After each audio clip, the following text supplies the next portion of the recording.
Rediscovering Wonder. I still remember the morning it struck me.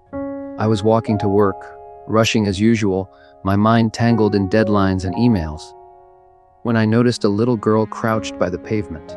She was staring at something so intently that I slowed down, curious. In her tiny hand, she held a dry leaf. Nothing special, just a brown, crumbled leaf most of us would have stepped over without a thought.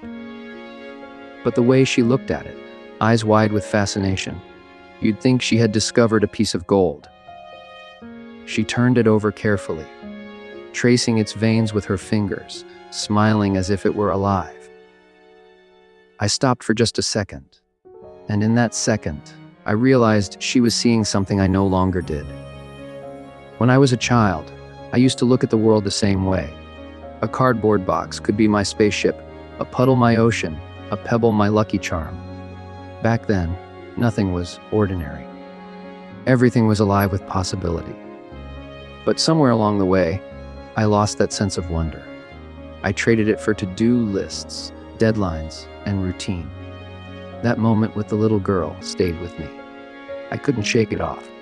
The whole day, I kept asking myself, when did I stop noticing the small things? When did I let life become something to manage instead of something to marvel at? So I decided to experiment. The next morning, instead of diving straight into emails, I paused. Just paused. I noticed the sunlight spilling through my window, painting golden streaks across the floor. It had always been there, but I'd never really seen it.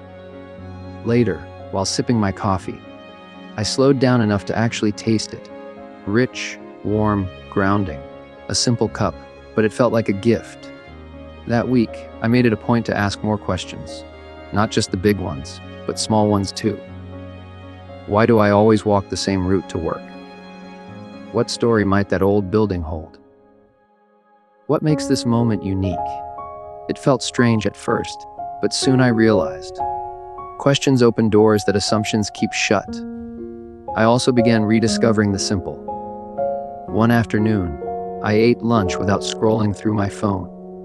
I noticed how the flavors mixed, how good food felt when I gave it my full attention. Another evening, I listened, truly listened, to a friend's story without thinking of my reply. In that silence, I felt the depth of connection I'd been missing. And then there was gratitude. Not the kind you write in a journal because someone said it's good for you, but the kind that comes alive when you really see the hum of laughter from the next table in a cafe, the kindness of a stranger holding the door. Even the challenges, like a project delay, carried lessons I wouldn't have found if I had only rushed past in frustration. It wasn't that life suddenly changed. My job didn't get easier. Responsibilities didn't vanish. What changed was how I saw life. The wonders weren't gone.